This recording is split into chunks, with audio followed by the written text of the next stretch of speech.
Chapter 6 സ്വാതന്ത്ര്യത്തിനായുള്ള ബഹുജന മുന്നേറ്റം. Chapter 6 സ്വാതന്ത്ര്യത്തിനായുള്ള ബഹുജന മുന്നേറ്റം. ഇന്ത്യൻ സ്വാതന്ത്ര്യ സമരത്തെ ഒരു ബഹുജന പ്രസ്ഥാനമാക്കി മാറ്റിയത് ഗാന്ധിജിയാണ്. ഇന്ത്യൻ സ്വാതന്ത്ര്യ സമരത്തെ ഒരു ബഹുജന പ്രസ്ഥാനമാക്കി മാറ്റിയത് ഗാന്ധിജിയാണ്. ഗാന്ധിജി എന്ന രാഷ്ട്രീയ നേതാവിനെ രൂപപ്പെടുത്തിയത് ദക്ഷിണാഫ്രിക്കയാണ്. ഗാന്ധിജി എന്ന രാഷ്ട്രീയ നേതാവിനെ രൂപപ്പെടുത്തിയത് ദക്ഷിണാഫ്രിക്കയാണ്. ദാദാ അബ്ദുള്ള ജാവേരി എന്ന ഗുജറാത്തി കുടിയേറ്റ കച്ചവടക്കാരന്റെ നിയമസഹായിയായിട്ടാണ് ഗാന്ധിജി ദക്ഷിണാഫ്രിക്കയിലെത്തിയത്. ദാദാ അബ്ദുള്ള ജാവേരി എന്ന ഗുജറാത്തി കുടിയേറ്റ കച്ചവടക്കാരന്റെ നിയമസഹായിയായിട്ടാണ് ഗാന്ധിജി ദക്ഷിണാഫ്രിക്കയിലെത്തിയത്. ദക്ഷിണാഫ്രിക്കയിൽ നിന്നും ഗാന്ധിജി ഇന്ത്യയിൽ തിരിച്ചെത്തിയ വർഷം 1915 ദക്ഷിണാഫ്രിക്കയിൽ നിന്നും ഗാന്ധിജി ഇന്ത്യയിൽ തിരിച്ചെത്തിയ വർഷം 1915.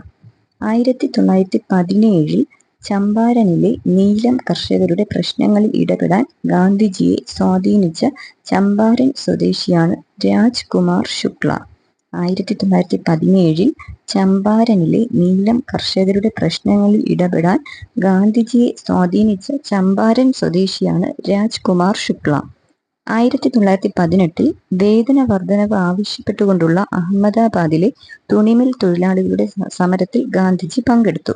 1918 വേതന വർധനവ് ആവശ്യപ്പെട്ടുകൊണ്ടുള്ള അഹമ്മദാബാദിലെ തുണിമിൽ തൊഴിലാളികളുടെ സമരത്തിൽ ഗാന്ധിജി പങ്കെടുത്തു. 1918 ഖേദയിൽ നികുതി ഇളവ് ആവശ്യപ്പെട്ടുകൊണ്ടുള്ള കർഷക സമരത്തിലും ഗാന്ധിജി പങ്കാളിയായി. 1918 ഖേദയിൽ നികുതി ഇളവ് ആവശ്യപ്പെട്ടുകൊണ്ടുള്ള കർഷക സമരത്തിലും ഗാന്ധിജി പങ്കാളിയായി. ഒന്നാം ലോക മഹായുദ്ധം നടക്കുന്നത് 1914 മുതൽ 1918 വരെയാണ്.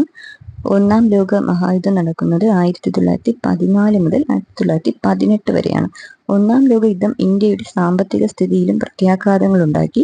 ഈ സന്ദർഭത്തിലാണ് ഗാന്ധിജി ഇന്ത്യൻ സ്വാതന്ത്ര്യ സമരത്തിലെ നേതൃസ്ഥാനത്ത് എത്തിയത്. ഒന്നാം ലോക മഹായുദ്ധം ഇന്ത്യയുടെ സാമ്പത്തിക സ്ഥിതിയിൽ പ്രത്യാഘാതങ്ങളുണ്ടാക്കി. ഈ സന്ദർഭത്തിലാണ് ഗാന്ധിജി ഇന്ത്യൻ സ്വാതന്ത്ര്യ സമരത്തിന്റെ നേതൃസ്ഥാനത്ത് എത്തിയത്. 1919 ബ്രിട്ടീഷുകാർ ഇന്ത്യയിൽ റൗലറ്റ് നിയമം നടപ്പിലാക്കി. 1919 ബ്രിട്ടീഷുകാർ ഇന്ത്യയിൽ റൗലറ്റ് നിയമം നടപ്പിലാക്കി. വാറണ്ടില്ലാതെ അറസ്റ്റ് ചെയ്യാനും വിചാരണ കൂടാതെ ജയിലിലടയ്ക്കാനും വേണ്ടിയായിരുന്നു ഈ നിയമം. വാറണ്ടില്ലാതെ അറസ്റ്റ് ചെയ്യാനും വിചാരണ കൂടാതെ ജയിലിലടയ്ക്കാനും വേണ്ടിയിട്ടുള്ളതായിരുന്നു റൗലറ്റ് നിയമം. റൗലറ്റ് നിയമത്തിനെതിരെ ഗാന്ധിജി ദേശീയ ഹർത്താലിന് ആഹ്വാനം ചെയ്തത് 1919 ഏപ്രിൽ 6 റൗലറ്റ് നിയമത്തിനെതിരെ ഗാന്ധിജി ദേശീയ ഹർത്താലിന് ആഹ്വാനം ചെയ്തത് 1919 ഏപ്രിൽ 6 ഇതിന്റെ പ്രചരണത്തിനായി സത്യാഗ്രഹ സഭ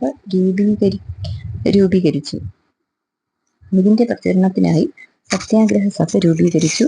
ഈ ദേശീയ ഹർത്താലിനെ ഗാന്ധിജി വിശേഷിപ്പിച്ചത് ഏറ്റവും വിസ്മയാവഹമായ കാഴ്ച എന്നാണ്. ഈ ദേശീയ ഹർത്താലിനെ ഗാന്ധിജി വിശേഷിപ്പിച്ചത് ഏറ്റവും വിസ്മയാവഹമായ കാഴ്ച എന്നാണ്.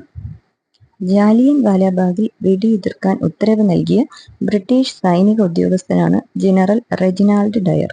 ജാലിയൻ വാലാബാഗിൽ വെടിയുതിർക്കാൻ ഉത്തരവ് നൽകിയ ബ്രിട്ടീഷ് സൈനിക ഉദ്യോഗസ്ഥനാണ് ജനറൽ റെജിനാൾഡ് ഡയർ. 10 മിനിറ്റ് ദൈർഘ്യമുണ്ടായിരുന്ന ഈ വെടിവയ്പിൽ സർക്കാർ രേഖകൾ പ്രകാരം കൊല്ലപ്പെട്ടവരുടെ എണ്ണം 379. 10 മിനിറ്റ് ദൈർഘ്യമുണ്ടായിരുന്ന ഈ വെടിവയ്പിൽ സർക്കാർ രേഖകൾ പ്രകാരം കൊല്ലപ്പെട്ടവരുടെ എണ്ണം 379. ഗാന്ധിജിയോടൊപ്പം ഇന്ത്യയിൽ ഖിലാഫത്ത് പ്രസ്ഥാനത്തിന് നേതൃത്വം നൽകിയത് മുഹമ്മദ് അലിയും ഷൗക്കത്ത് അലിയുമാണ്. ഗാന്ധിജിയോടൊപ്പം ഇന്ത്യയിൽ ഖിലാഫത്ത് പ്രസ്ഥാനത്തിന് നേതൃത്വം നൽകിയത് മുഹമ്മദ് അലിയും ഷൗക്കത്ത് അലിയുമാണ്. ഒന്നാം ലോക യുദ്ധത്തിലെ വിജയികളായ രാജ്യങ്ങൾ പരാജയപ്പെട്ട തുർക്കിയുമായി ഒപ്പുവെച്ച ഉടമ്പടിയാണ് സെവ്രസ് ഉടമ്പടി. ഒന്നാം ലോക യുദ്ധത്തിലെ വിജയികളായ രാജ്യങ്ങൾ പരാജയപ്പെട്ട തുർക്കിയുമായി ഒപ്പുവെച്ച ഉടമ്പടിയാണ് സെവ്രസ് ഉടമ്പടി. സെവ്രസ് ഉടമ്പടി പ്രകാരം തുർക്കി ഭരണാധികാരിയും ഇസ്ലാമിക ലോകത്തിന്റെ ആത്മീയ നേതാവുമായി കണക്കാക്കിയിരുന്ന ഖലീഫയുടെ പല അധികാരങ്ങളും ഇല്ലാതെയായി. സെവ്രസ് ഉടമ്പടി പ്രകാരം തുർക്കി ഭരണാധികാരിയും ഇസ്ലാമിക ലോകത്തിന്റെ ആത്മീയ നേതാവുമായി കണക്കാക്കിയിരുന്ന ഖലീഫയുടെ പല അധികാരങ്ങളും ഇല്ലാതായി. ഖലീഫയുടെ അധികാരങ്ങൾ പുനഃസ്ഥാപിക്കുക എന്നതായിരുന്നു ഖിലാഫത്ത് പ്രസ്ഥാനത്തിന്റെ ലക്ഷ്യം. ഖലീഫയുടെ അധികാരങ്ങൾ പുനഃസ്ഥാപിക്കുക എന്നതായിരുന്നു ഖിലാഫത്ത് പ്രസ്ഥാനത്തിന്റെ ലക്ഷ്യം. 1909 ഗാന്ധിജി രചിച്ച പുസ്തകമാണ് ഹിന്ദ് സ്വരാജ്. 1909 ഗാന്ധിജി രചിച്ച പുസ്തകമാണ് ഹിന്ദ് സ്വരാജ്. ഹിന്ദ് സ്വരാജ് എന്നതുകൊണ്ട് ഗാന്ധിജി ഉദ്ദേശിച്ചത് ഇന്ത്യയുടെ സ്വയം ഭരണമാണ്. ഹിന്ദ് സ്വരാജ് എന്നതുകൊണ്ട് ഈ ഗാന്ധിജി ഉദ്ദേശിച്ചത് ഇന്ത്യയുടെ സ്വയം ഭരണമാണ്. നിസ്സഹകരണ പ്രസ്ഥാനത്തിന്റെ സമയത്ത് ആരംഭിച്ച ദേശീയ വിദ്യാഭ്യാസ സ്ഥാപനങ്ങളാണ് ബനാറസിലെ കാശി വിദ്യാപീഠം, ഗുജറാത്ത് വിദ്യാപീഠം, അലിഗഡിലെ ജാമിയ മില്ലിയ ഇസ്ലാമിയ. നിസ്സഹകരണ പ്രസ്ഥാനത്തിന്റെ സമയത്ത് ആരംഭിച്ച ദേശീയ വിദ്യാഭ്യാസ സ്ഥാപനങ്ങളാണ് ബനാറസിലെ കാശി വിദ്യാപീഠം, ഗുജറാത്ത് വിദ്യാപീഠം, അലിഗഡിലെ ജാമിയ മില്ലിയ ഇസ്ലാമിയ. നിസ്സഹകരണ പ്രസ്ഥാനത്തിന്റെ സമയത്ത് കർഷകർക്ക് വേണ്ടി അവധ് കിസാൻ സഭ രൂപീകരിച്ചത് ജവഹർലാൽ നെഹ്റുവിന്റെ കാലത്താണ്. നിസ്സഹകരണ പ്രസ്ഥാനത്തിന്റെ സമയത്ത് കർഷകർക്ക് വേണ്ടി അവധ് കിസാൻ സഭ രൂപീകരിച്ചത് ജവഹർലാൽ നെഹ്റുവിന്റെ നേതൃത്വത്തിലാണ്. ചൗരി ചൗര സംഭവം ഉണ്ടായത് 1922 ഫെബ്രുവരി 5-നാണ്. ചൗരി ചൗര സംഭവം ഉണ്ടായത് 1922 ഫെബ്രുവരി 5-നാണ്. ഇതിൽ കൊല്ലപ്പെട്ട പോലീസുകാരുടെ എണ്ണം 22ആണ്. ചൗരി ചൗര സംഭവത്തിൽ കൊല്ലപ്പെട്ട പോലീസുകാരുടെ എണ്ണം 22ആണ്. ചൗരി ചൗര സംഭവത്തെ തുടർന്ന് ഗാന്ധിജി നിസ്സഹകരണ സമരം പിൻവലിച്ചതിനെ ദേശീയ ദുരന്തം എന്ന് വിശേഷിപ്പിച്ചത് സുഭാഷ് ചന്ദ്രബോസ് ആണ്. ചൗരി ചൗര സംഭവത്തെ തുടർന്ന് ഗാന്ധിജി നിസ്സഹകരണ സമരം പിൻവലിച്ചതിനെ ദേശീയ ദുരന്തം എന്ന് വിശേഷിപ്പിച്ചത് സുഭാഷ് ചന്ദ്രബോസ് ആണ്. നിസ്സഹകരണ സമരകാലത്ത് ജനകീയ സമരം നടന്ന ആന്ധ്രയിലെ ഗുണ്ടൂർ ജില്ലയിലെ ചെറുനഗരമായിരുന്നു ചിരാല പെരാല. നിസ്സഹകരണ സമരകാലത്ത് ജനകീയ സമരം നടന്ന ആന്ധ്രയിലെ ഗുണ്ടൂർ ജില്ലയിലെ ഒരു ചെറുനഗരമായിരുന്നു ചിരാല പെരാല. ഈ നഗരത്തെ മുനിസിപ്പൽ കോർപ്പറേഷനായി ഉയർത്താൻ ഗവൺമെന്റ് നീക്കം തുടങ്ങിയിരുന്നു. അത് അവിടുത്തെ നികുതി ഭാരം വൻതോതിൽ വർദ്ധിക്കാൻ ഇടയാക്കുമായിരുന്നു. ചിരാല പെരാല എന്ന ഈ ആന്ധ്രയിലെ നഗരത്തെ മുനിസിപ്പൽ കോർപ്പറേഷനായി ഉയർത്താൻ ഗവൺമെന്റ് നീക്കം തുടങ്ങി. ഇത് അവിടുത്തെ നികുതി ഭാരം വൻതോതിൽ വർദ്ധിക്കാൻ ഇടയാക്കുമായിരുന്നു. ഇതിനെതിരെ ദുഗ്ഗിരാല ഗോപാലകൃഷ്ണയുടെ നേതൃത്വത്തിൽ